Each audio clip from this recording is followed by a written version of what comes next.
Welcome back to our YouTube channel, Chris and Deborah Hedgeworth, where we help families by giving them hope to overcome their addiction. If you haven't already, please hit the subscribe button. This month we're going to hit parenting, like all parenting, the month of August. It's kind of back to school, and a lot of parents are probably saying, yay, you know, the kids are going to go back to school.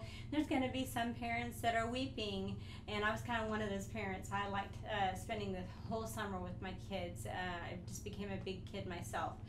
I wanted to talk about children being a blessing. So many times we don't look at children like they are a blessing.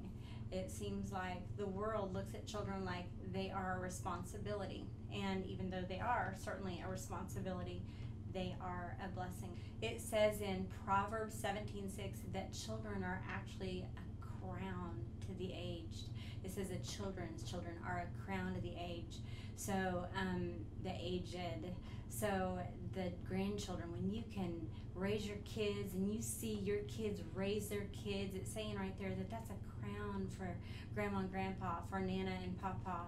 And that is true, that they are a blessing from God, and especially when you see them making wise choices in life. It's awesome to watch that happen.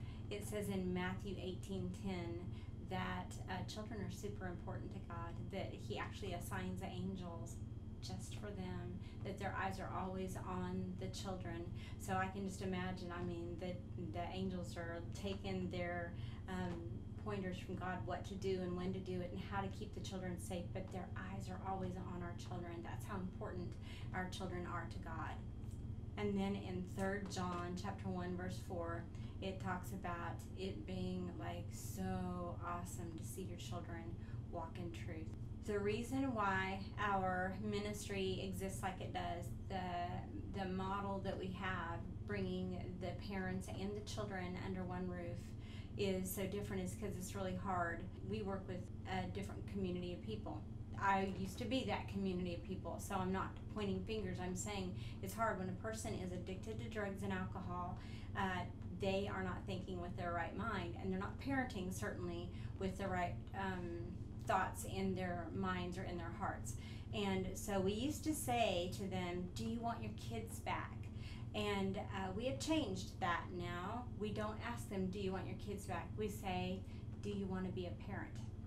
Because there's a difference between getting your kids back and wanting to be a parent. One of the things that I want to make very clear is that this is not just, it's not a formula. So if you do the right things, then your children will turn out to be glorious, and they will always follow Jesus. Because sometimes parents can be amazing, godly parents, great leaders, love the Lord with all their heart, have an environment in their home that is nurturing and loving, and their children can still walk away from the Lord. So if if that happens, I would just say this, that those kids have a high probability of coming back to know Jesus. And that was exactly what happened with my husband. I was raised in a home that was not raised on the Word or in church or anything like that, but he was raised in a really godly home. And so when he rebelled, and when we say rebelled, he really was just doing things that he was just trying to fit in, and then it became a rebellion of his heart later when he was trying to defend why he made those choices. But he knew where to come back to. He knew that when things were falling apart, he was going to walk into the church and he was going to find relief, because he felt like he was going to, as he put it, so many times he shared his testimony, and he says, I felt like I could walk off the edge. I didn't know where to turn, but I knew where it was safe, and it was safe in the house of God. The very first time that I held my own child in my hands, when I held Tabby in my hands and I looked at her and I said, she's perfect. I'm never going to let anything hurt you. I'm never going to let anything ever come against you. And I meant it with all my heart.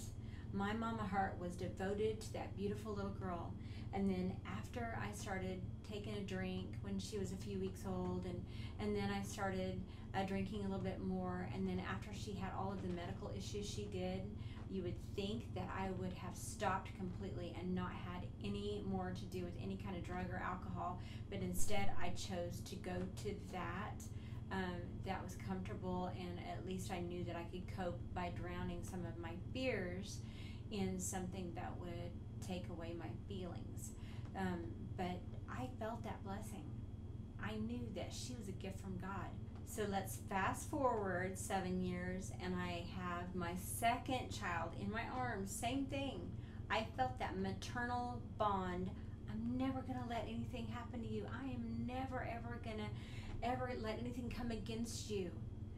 And what ended up happening was, because I did not dive into Jesus, but I instead dove into my addictions again, I neglected taking care of the blessing that God gave me.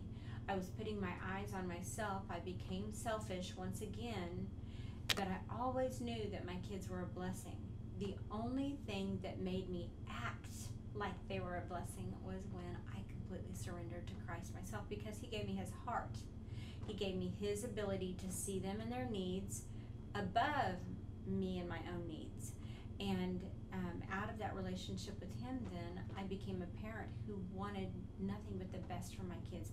That first look in my kids' eyes, when I looked down and I said, nothing's ever going to happen to you, I'm going to take care of you, that came back only in the right way, because I was backed by my Creator.